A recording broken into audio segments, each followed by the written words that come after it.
Господине Бачев, како коментирате тоа што лидерот на ВМРО ДПМН Христијан Мицковски дури сега, односно вчера, излезе на протести, односно ги поддржа вашите протести, а до сега молчеше. Дали ова е на некој начин алиби спрема членовите на ВМРО ДПМН и гласачите дека всушност нешто прави за против промена на името? Па вака, ние остануваме на таа базична наша определба дека само единствени и сплотени како македонски народ може да успееме во оваа наша битка, бидејќи ова не е прашање на една партија, на една влада, на еден индивидуалец или партија за власт или за власт, него ова е битка значи за опстанок на цел еден народ. Меѓутоа ова што го прави ВМРО ДПМН е малку симптоматично, бидејќи веќе имавме едно искуство од референдумот кога некаде на самиот ден на референдумот кога се беше јасно дека нема да успее, дури тогаш Мицковски некаде во 15 часот пред да бидат затворени кутиите, рече дека нема да излегува да гласа, што остава сомнеш за искрените намери во таа насока. И во оваа насока сега јас не сакам да шпекулирам доколку вчера била искрена намерата да излезе меѓународот во ред, меѓутоа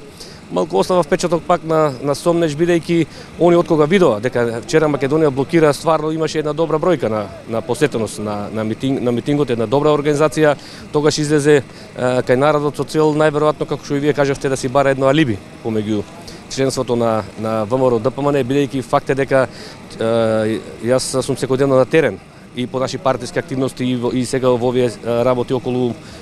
референдумот што беше, па сега и околу ова уставните измени преку Македонија блокира, и членството на ВМРО ДПМН е масовно против овие промени што се прават во собранието, против уставните измени. Меѓутоа сега можеби Мицковски е во една состојба во која што на странците им зборува едно, им кажува дека нема да им смета, а меѓутоа во јавноста после изглед мора да глуми пред своето членство, дека еве го брани името, што не го покажува и реално и вистински, биде како е така, они како партија треба јавно да излезат и да го повикат целото членство да излезе тука. И јас верувам дека ние, например, еве кога тука би имало 20.000 народ, една предпоставена ситуација, јас верувам дека ние ќе завршиме работата. Нема да помислат овие претеници да го сменат, да ги усвојат уставните измени, а не пак да гласаат за тие уставни измени. Така да, значи, со еден збор кажано, остава сомнеш дека сепак Мицковски си бара едно алиби пред членството да глуми дека еве го брани името. Па он сега излегува на протест, бидејќи нас не очекуваат сега избори, и тогаш тоа во кампањата ќе се користи, дека еве ние, дека ќе кажува и он дека бил против овие уставни измени, меѓутоа еве внатре претениците тие ги изгласале, он застанал на страната на народот, ќе оди со таа кампања сега на предстојните председателски избори. Меѓутоа факт е дека како што да работи овие 80 претеници имаат намера да го извршат тоа национално предавство, да ги изгласат овие уставни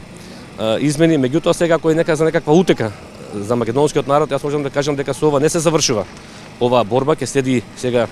и наредна фаза, што сега еве денови јас ќе напишам за тоа една колумна во која ќе кажам тие чекори во кои што се ќе зависи од председателот Иванов, доколку застане, што ние тоа ќе го предложиме да го направи преку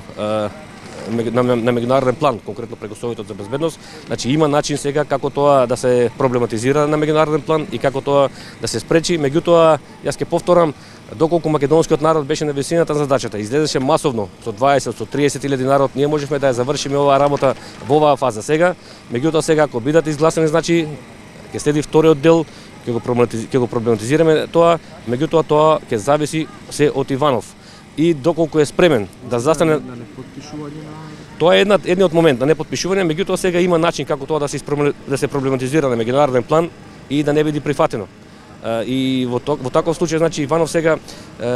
тука ќе носи голема одговорност, голема ќе биде неговата улога во тој процес што ќе го најавиме, како што кажав јас денови преку една моја колумна сега, и очекуваме, значи, да застане на страната на народот и сега пред мандатот, пред крајот на неговиот мандат,